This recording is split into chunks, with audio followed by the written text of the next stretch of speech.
It is the Friday night before UFC on ESPN 27. I am Mike Bohn, joined by John Morgan. Thought we'd chat a little MMA with you guys, get ready for this event, which I think, John, one of the, for me, more anticipated fight night events so far this year. I was bummed we couldn't get this fight when it was originally supposed to happen a couple months ago, but it's here now. TJ Dillashaw, Cory Sandhagen. Are you excited for this one?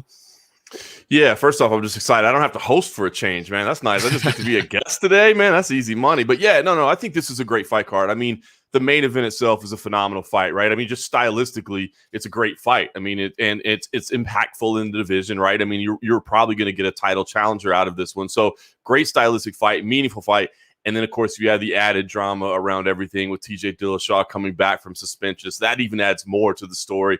So there's a whole lot in the main event. But honestly, this card, top to bottom, I think it's stacked. I'm one of those guys that really hates to say, this is the greatest, this is the best, this is the most ever, because it's kind of hard to think about everything at once. But on paper, at least, this seems like it could be one of the best fight night cards of the year. So, I'm excited, man. I think it's going to be a fun day at the Apex tomorrow.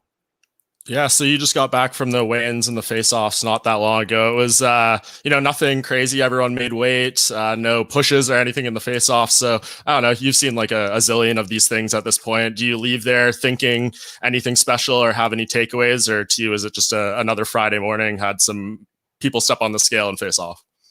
Yeah, the shoving is kind of stopped, right? Ever since the Jeremy Stevens incident, like basically before every weigh-in, the UFC staff is back there saying, do not touch anybody other than to give them a fist bump or a handshake. So, that kind of stuff is stopped, which is good. We don't need to see fights canceled on the ceremonial weigh-in stage. But yeah, overall, there wasn't like a whole bunch of nasty face-offs or bad intentions. It was spirited.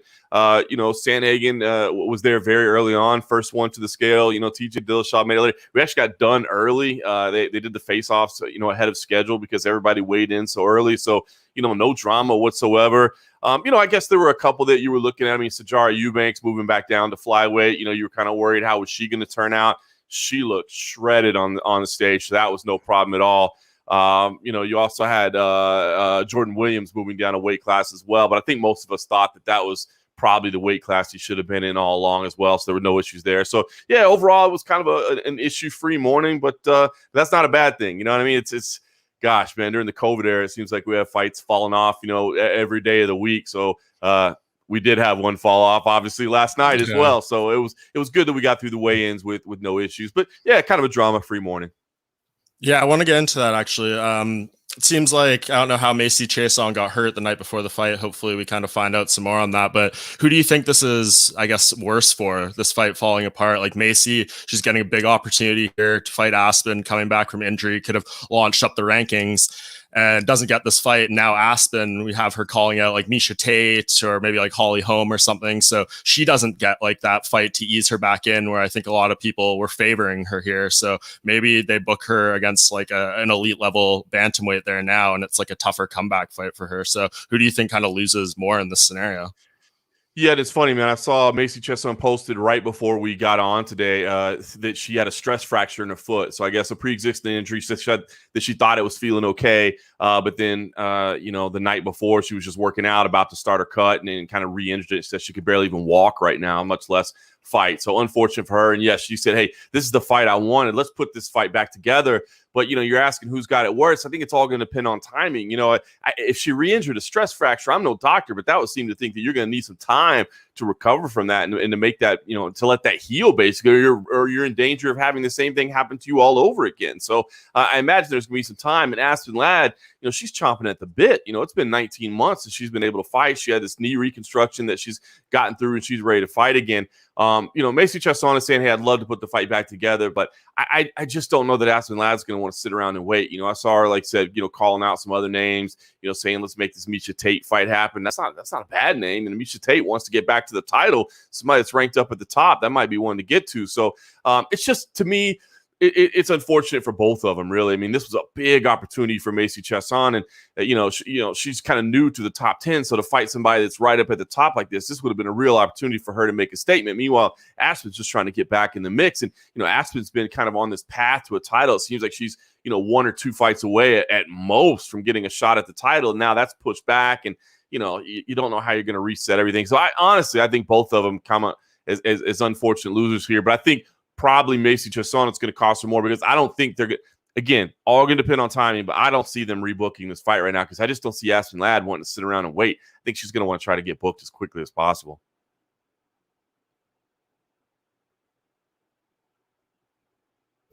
So yeah, I tend to agree with that. Interesting stuff there. It's unfortunate we lost that fight though, but we do have the main event we wanted here. And I want to ask you about TJ Dillashaw just because I want to know where you stand on him right now. Like, he obviously served his time. He's been open and honest about what he did and all that kind of stuff.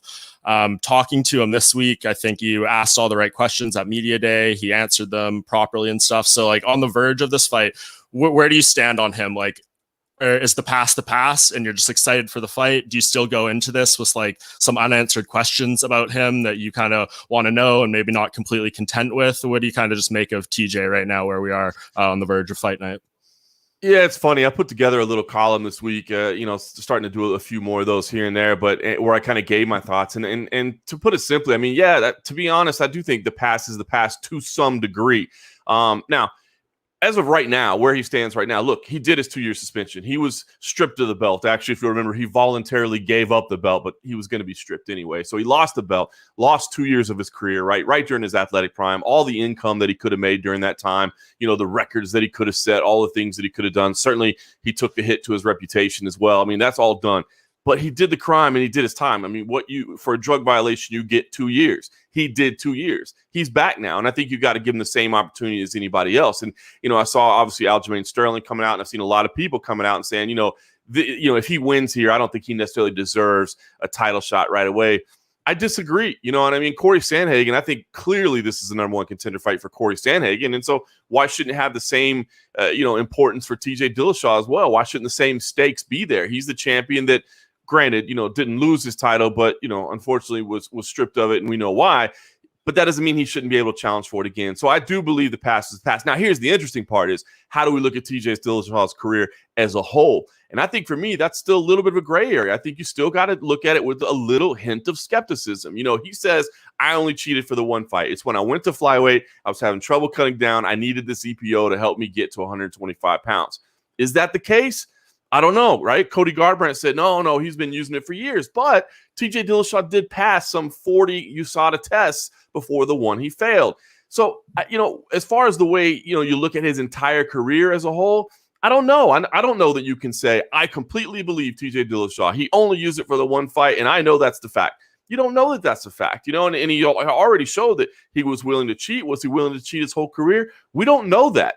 But I think what we're going to see is on Saturday night, we're going to see a first step in that direction to find out, where does he still stand? I mean, look, if he takes a big step down in performance, you can't tell me that people are just going to go, well, ring rust. He hasn't been out for 2 years. No, people are going to say, I told you he couldn't do it without the EPO. So, as far as his career as a whole, I think he's got to start making that now. And you start winning more and more fights. You start performing at that same level you were beforehand. Then people might look at you and go, okay, I guess maybe it was just that one fight. It's wrong, but I still think you're a fantastic bantamweight, future Hall of Famer, whatever the case may be. But if there's a huge step off in performance, then you got to start looking at the whole career and say, man, was this guy doing something bad the whole time? So for me, everyone deserves a second chance. He deserves a second chance. And to me, if he wins this fight, he deserves a chance to fight for the title again. But as far as how we look at his career as a whole, I think that remains to be seen. We're going to have to watch his career continue to play out and then make a decision.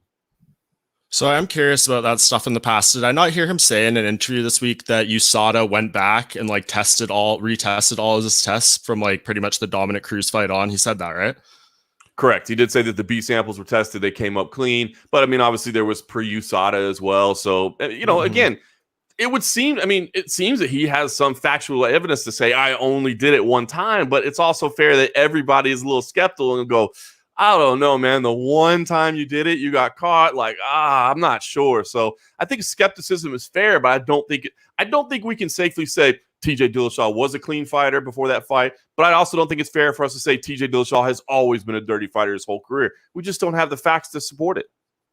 Yeah, I'd be curious because like we know the dopers are always going to be ahead of the testing, like technology wise and stuff. So I wonder them going back like 5 years and testing an old sample with the technology they have now that probably can more easily read that stuff. So if he was on it back then, he probably needed to be on some really advanced stuff that's maybe even ahead of the curve or undetectable now. But yeah, it's all really interesting. I will give him his credit, I guess. I mean, he's been asked about this for like 2 years. I know you did an interview with him like a year ago or so too, and a bunch of other people. And I haven't seen him snap at anyone, give like a, obnoxious answer. I talked about this X amount of times already. Like he's done every interview with every outlet and he's been, said his piece. So like, I guess professionalism on that front, like he's never even snapped at anyone once. And I've been rather impressed by that.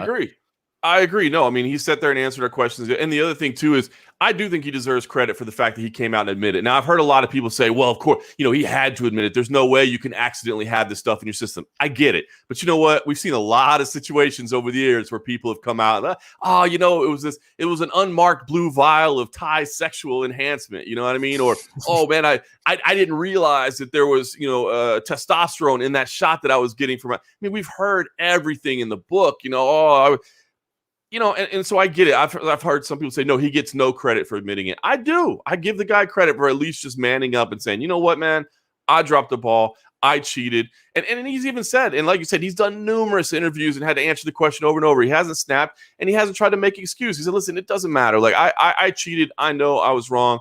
I have to live with that, and I'm ready to move forward. So I do think he's handled it as well as you can. If you don't want to give him extra credit for that, fine. But, man, come on, at least he wasn't one of these guys that's just like, well, I don't know how it got in my system.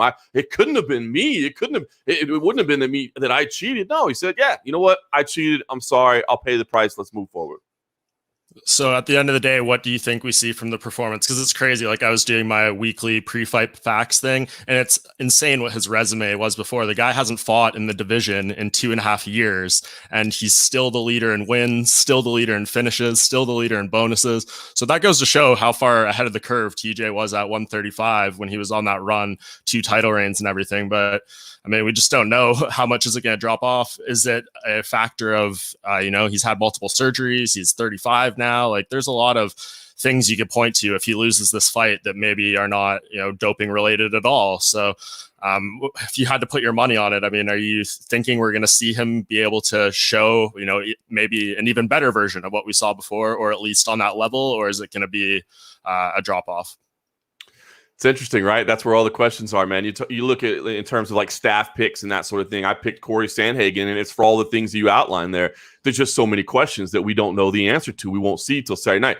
On paper, if TJ Dillashaw is fighting at 100%, if he's still that exact same TJ Dillashaw he was of 2.5 years ago, then he absolutely can win this fight. I mean, you said it, all the records that he holds. I mean, the guy has done some fantastic things in the cage. So, if it's true that, he hasn't been using his whole career and that he's still at 100%, as he says, we're not going to see any drop off at all. He's going to go out there and dominate. He certainly has the ability to do that. But it's for all those things that you outlined that I went with Cory Sandhagen in my picks here. And that's not to take anything away from Cory Sandhagen and say, well, the only reason Cory's going to win is because we're clearly going to see a lesser version of TJ Dillashaw. Hey, if TJ Dillashaw is 100%, Cory Sandhagen can beat that guy too. Cory Sandhagen is the real deal. And so I think this is an incredibly exciting fight. That's why we're so hyped up about this fight happening. But there are all those question marks. I mean, again, if there is a drop-off in performance, people are immediately going to say, see, told you he was on EPO the whole time. That's just the natural reaction. But you said it, man. He's 2.5 years older at this point. You know what I mean? He hasn't had a fight in 2.5 years, and even that one was seconds. So it's like, what kind of timing is in there? Is ring rust real? I know some people say it's not, but I just feel like it has to be to some degree. You know what I mean? The timing, yes, you can train and you can spar, but you don't go full speed. I guess he has the added benefit of it. Being at the UFC Apex, there'll be 150 fans there, whatever. It won't be 16,000 people mercilessly booing him, which hopefully that, will boost Dillashaw a little bit, knowing he's not public enemy number one. But to answer your question directly, I don't know what to expect. And I think that's what's so intriguing by this. But it's because of all those question marks that I picked Cory Sandhagen. But I'm telling you, if TJ Dillashaw is still the same guy, he absolutely can win this fight. And it's going to be a great one. Yeah, bantamweight's so good. I see T-Ball Paul in the comments there saying my hot take is 135 is the most competitive and talent-rich division in the UFC. I don't think that's a hot take. I think that might be a straight fact right now. And obviously, Cory Sandhagen, one of the best. I mean, we're obviously talking a lot about TJ here, and I think rightfully so. He's the bigger storyline. But Cory, an amazing fighter. I think you said at the beginning, title shot, undeniable in my mind if he wins this. I mean, dude, beating Marlon Moraes, Frankie Edgar, and then TJ Dillashaw, that's up there with one of the great 3-fight winning streaks in history, especially if he can get a spectacular finish again. So, Cory's kind of a quiet guy, very respectful, keeps to himself. We kind of know what's up with him here. Are we missing anything when it comes to Cory Sandhagen going into this fight, whether you may be hooked up throughout the week or at media day or anything, or do you think it's kind of clear cut what he's all about right now, an insanely good fighter and trying to secure his title shot? Yeah, that's it, right? Not a lot of drama, that sort of thing. I mean, obviously these two guys have a history together, but Cory wasn't really playing too much on that. It's not like there's any kind of drama. He's not a trash talker. He's not that kind of guy, but he's just focused and determined to be a UFC champion. As you said, the run that he's on right now is fantastic. I mean, he's out there finishing people. He's out there finishing elite level fighters. And I think he's dialed in for this. There's not a question of, hey, can you handle the pressure of a main event? There's not a question of, hey, can you handle this unique fighting environment at the UFC Apex? I mean, there's nothing new here really, except for just the fact that he's facing a former champion in TJ Dillashaw, and a guy that, again, if he's operating 100%, can kind of match that footwork, that speed, that movement, all those things that we think about with TJ Dillashaw. I think we see a lot of similar things in Cory Sandhagen. So, I don't think there's any real mysteries around Cory Sandhagen right now, other than the fact that, maybe the mystery is how you beat the guy, man, because he's just operating at an incredibly high level right now. So I think he's dialed in, and I think this is again, that's why we're so excited about this fight. The storyline around it is intriguing. But if you take that away, if this isn't TJ Dillashaw returning from suspension, it's a number one contender fight. Even if you took that away, let's say these guys aren't fighting for a title shot, it's just two insanely good mixed martial artists that should clash for a fun style. So there's so much about this fight that makes it fun. I think it's a great main event. I'm looking forward to it. Yeah, such a good fight. I'm so stoked for it. Elsewhere on the card, I think the other big storyline for me, Macie Barber, is back-to-back losses, comes in this prospect matchup against Miranda Maverick. I think intriguing matchmaking, but something that maybe we could have seen 3-4 years down the line. Who knows? But I don't know. It's so tough. Macie Barber, 23, but has these back-to-back losses. And if it's 3 in a row, that's kind of when people start looking at it. But she's so young. What's there to question? It makes it kind of a weird position because I don't know what her contract status is, but say this was the last one or something, that's something that changes your value, and maybe you look at, better offers from elsewhere. There's just a lot of things that goes on, I think, with a loss here. So as far as pressure on anyone on this card to win, obviously TJ Dillashaw really high up there, but I think Macie Barber is right there too. Yeah, no question about it. I mean, this is an important fight for her. And I was writing the pre-fight story about her, and kind of what I said is, it's kind of hard to call it a crossroads fight at 23 years old, right? I mean, it does seem like a really important fight for her in her career, but she's 23 years old. I mean, she could be fighting another 10, 15 years. So I don't think it's a position where it's a must win. If Macie Barber loses this one, man, she might as well hang him up at that point. She's done. Let's get her out of here. No, it's not that, but it is interesting matchmaking, as you said, for a couple of reasons. Number one, it is two very young prospects. Miranda Maverick is kind of the hot young prospect now, maybe in the similar way that Macie Barber was not that long ago. That's intriguing about it too. But as you said, Macie Barber in need of a win. I don't know that Miranda Maverick is the person that you want on the other side of the cage if you're in desperate need of a victory. You know what I mean? Miranda Maverick looks like she's the real deal as a prospect as well. So I was really, honestly surprised by this matchup when it was announced. But it's a big one for Macie Barber. You talk about, yes, I mean, the idea of being the youngest champion in UFC history, not going to happen at this point. But the idea that she could still have a lengthy career, she's been, learning at the highest level of the sport. And, she brought a lot of that pressure on herself. But she said, look, I wouldn't change it for the world. I'm happy with where I am. Everything that's happened to me is just going to make me a better champion someday down the road. And I like that attitude, that determination. But listen, stylistically, this is a tough matchup. So a big moment here for Macie Barber. And again, I just don't know that Miranda Maverick is the person you want on the other side of the cage when you're in a quote unquote must win type situation. I don't think Macie would be cut, with this. I don't know what her contract status is either, but I don't know that you give up on somebody that young. Maybe if she just looks awful, you say, hey, maybe it's best for you to go get some wins outside the organization, get seasoned a little bit. And that's always a possibility. But, the UFC has shown some belief in Macie Barber and her talent. So, again, it's funny because it feels like an important moment in Macie Barber's career. But at the same time, remember, again, can you have a crossroads fight at 23 years old when there's so much of your future potentially ahead? Yeah, that's what I wonder too. But we've seen fighters, have losing skids. Like look at someone like obviously not perfectly comparable, but like a Tai Tuivasa who was, I think, 9-0 and then went 0-3 and then, he's back on top. But those are just, I guess, the hardest times for a fighter like that and really shows you what you're all about. But I think Macie Barber is obviously dedicated, focused. The move to Team Alpha Male is interesting too. I'm curious to see what happens with Uriah Faber and all that in her corner. So yeah, an interesting fight there. Anything else you're like really stoked on for this card? I think the Randy Costa, Adrian Yanez fight, just from the amazing build to it. I mean, our Nolan King did a great interview with them both, and that was a lot of fun. And they've kind of continued it all fun leading up to the fight. It's kind of weird that these two are actually going to go in there and punch each other tomorrow when they should be like going out for beers or something.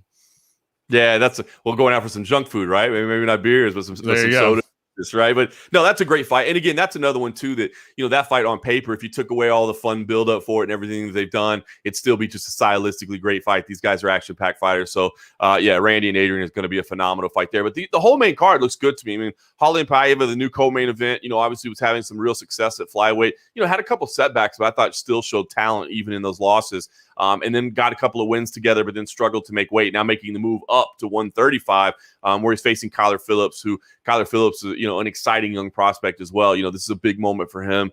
He's been determined to be a UFC champion since he was a kid, and he brings excitement, he brings swagger, he brings style. He wore a green suit to the media day that his mom put together for him. I guess she's a fashion designer, so he came in looking sharp.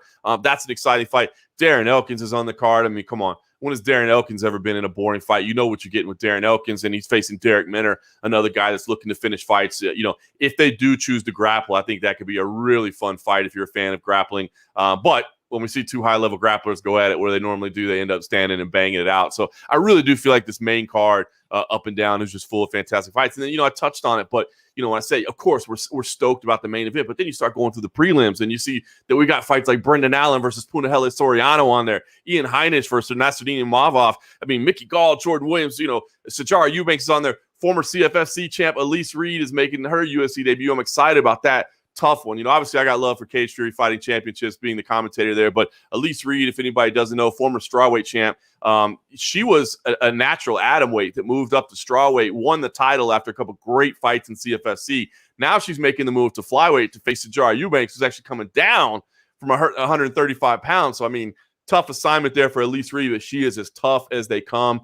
She's going to make for fun fights. I mean, so look, we're not even talking about Julio Arce versus Andre Ewell. We're not even talking about that. I mean, that could be a fun. I mean, this card, top to bottom, looks like it could be exciting. So I really am keyed up about this. When you have a main event with the type of implications that's on there, plus as fun as it's going to look, and then the entire card, top to bottom, looks like it could be full of fun fights, that's the recipe for a good night. So, listen, I'm as keyed up as I have been for a fight night card in quite some time. It's not quite a pay-per-view and 17,000 people at T-Mobile. It's not a Conor McGregor fight week. But as far as fight nights go, man, I don't know that you could ask for much more in a card.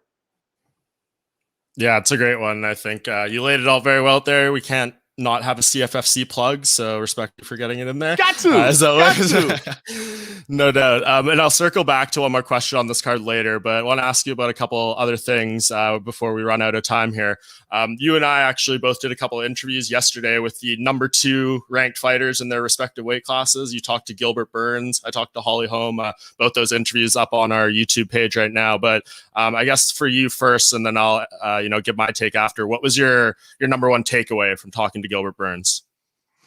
Man, that he's itching to get back at it. You know what I mean? Gilbert Burns is calling out everybody. He's a little surprised that he can't get something done. He basically said, listen, Leon Edwards is the fight that I'd like to have. I think that's the one that makes the most sense in the division in terms of a number 1 contender. He's like, Jorge Masvidal would make a lot of sense, just because it'd be a big fight. And he said, Nate Diaz can get it. if he wants some, he can have it too. So I mean, he's basically, he wants any of those fights. He wants the biggest fight available. But he did say number one would be Leon Edwards. Give me that one, because that looks like it would be a true number one contender fight. I threw out there, hey, maybe you put it on the undercard of Usman and Covington. He's like, I like where you're coming from with that. Then we got a backup ready to go, and put that on there. So I mean, there's options available to him. He's excited to do that. He also says, if you've seen him online, he also says he wants to grapple with Jake Shields before that fight. So they've been having a little back and forth on Twitter. I kind of like this Gilbert Burns. Behind the scenes, Gilbert Burns is literally one of the happiest, nicest, funniest people you'll ever meet, man. He's always got a smile on and an upbeat attitude, but he's been spitting a little fire online the last couple of days, so I like it. So, biggest takeaway is, look, he wants to get back. October, November, he said he really likes the idea of that Madison Square Garden card that's supposed to be happening in November. But he wants a big fight, and he wants to get it around October, November, but he wants to grapple even before then. And, I think maybe it should be at Fury Pro Grappling, just saying. I mean, that's where I think it should take place. But we'll see what happens.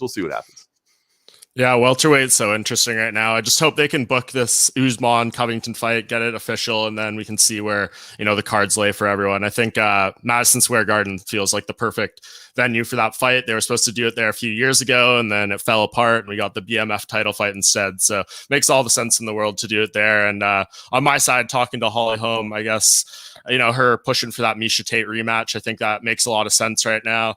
The one comment I did find very interesting to her about her in talking about that first fight is, you remember how much criticism she got, particularly from Dana White, for taking that fight with Miesha Tate. They were saying, sit on the belt, wait for Ronda Rousey to come back, and don't ruin this. And then I think Dana White's had a lot of bitter feelings towards her manager in particular since then, because that obviously would have been a huge moneymaker. But she said, I have no regrets about that.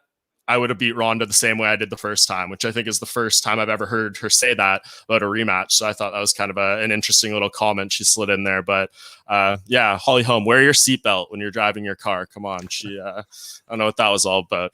Anyways, one thing I want to talk about tonight, won't spend too much time on it because I think, when people are tuning into this after the fact, they'll probably miss it. But there is Bare Knuckle FC, Paige Van Zandt versus Rachel Ostovich. Just tell me, what's your interest level in this? I mean, I'm working the night shift tonight, so I'm covering it on the site, helping out Danny Segura, who we have there. But you're not working. Is this appointment viewing for you still? Do you need to tune into this? Or are you okay, waking up tomorrow and maybe just seeing some highlights on Twitter and reading the Junkie recap or whatever? Yeah, no, listen, I'm excited for it. I mean, obviously these are two names in the sport, and I like to see other promotions out there, other outlets, and that are providing opportunities for athletes to get paychecks, and BKFC is something different. It's a whole different presentation. It's not, hey, we're just doing UFC light or what have you, so it's something completely different. How will Paige Van Zandt adjust the second time around? So yeah, I'm excited for it. Obviously you guys are covering it, so I don't have to, which is nice, which means I'll just be kind of tuning in from my phone. Actually, when we wrap up here, I'm gonna take my kid to BJJ practice. So right now, I'm most in tune for hanging out, watching my kid learning on the mats. But I'll definitely be tuned in. That's a big card. BKC is put a big gamble, a lot of investment into Paige Van Zandt, right? And they seem to be doing big things and trying to make waves. So we'll see how it all plays out for them tonight. But yeah, come on, man. We're a combat sports fan. Of course we're going to. What else are we going to do? Sit around and watch some Olympics? Nah, come on, man. I'm watching people punch each other in the face. So I'll be tuned in. No, facts. I was just saying, I know you got, like you said, a family, you got things to do, a rare Friday night. So I don't know if you we're like, honey, we need to cancel all the plans. I need to see PVZ and Rachel Ostovich run it back with BKFC. Not quite that far. We're not canceling all the plans. I still got to take care of the little man and take care of the family. But I'll be tuned in. I'll be watching. You can count on that. I'm excited for it. Listen, I am an MMA junkie, and that means a combat sports junkie, and that means names that have come through the UFC that are now doing over in BKFC. I like what BKFC is doing. I like a little bit of a freak show here and there, man. I used to really think it was so important that we protect the sanctity of mixed martial arts and protect the sanctity of our sport. Now I'm like, whatever, man. We know what's real. We know what's not real. Let's just have some fun with it. If we can do some weird fights here and there and have some fun, let's do it. And wasn't it Paige Van Zandt? Well, I'm not even gonna say what her marketing line was for the fight, but yes, we'll be tuned in tonight. Yeah, I mean, if you aren't here at least in part for the freak show of MMA, you're not taking the sport, or maybe you're taking the sport too seriously. So remains to be seen. But last thing, John, you are in second place on the MMA Junkie staff predictions right now. Your main card picks for Saturday: Cory Sandhagen, Kyler Phillips, Derek Minier, Miranda Maverick, and Adrian Yanez. which one of those 5 are you most confident in, and which one are you least confident in? I am never confident in any of them. Listen, no, that's what I love about this sport, man. Anything can happen. I turn in my picks, and I could go 5-0. I could go 0-5. That's the thing I love about it. This is a really competitive main card, really competitive lineup up and down. And honestly, man, I can see all those fights. I can see ways it could go either way. So, yeah, I might go 5-0. I might go 0-5. I don't know. We're going to find out. Well, you could use a 5-0. You're trailing Ken Hathaway by a few there. And props to Matt Erickson, one of the unsung heroes for putting these grids together every week. And, Ken Hathaway, another unsung hero, is in the lead right now. So tail this man's picks. He knows what's up. That guy just throws darts at the board, man. He doesn't know what he's doing. Eventually, the reality of how little he knows about the sport is going to be shown. That's just a joke. It's just throws darts at the board and just picks wherever they land. Don't trust that guy. That's great. Well, I think that's a good place to leave it. I know some people were leaving some comments in the chat, but I didn't see any questions that were jumping out the board right away. So I think we said we were going to do around 30 minutes. All your comments suck, guys. You hear that? He said all your comments suck. That was Mike Bohn. He said none of. Sorry, people. It is what it is. But no, we're going to do more of these, John, for sure. And I think, we can get some more questions ahead of time. But I know you, like you said, have to take the kiddo out and stuff. And you've had a, long day already getting up for early weigh-ins and stuff. So I appreciate you taking a couple minutes, and let's definitely do this again soon. Look forward to it.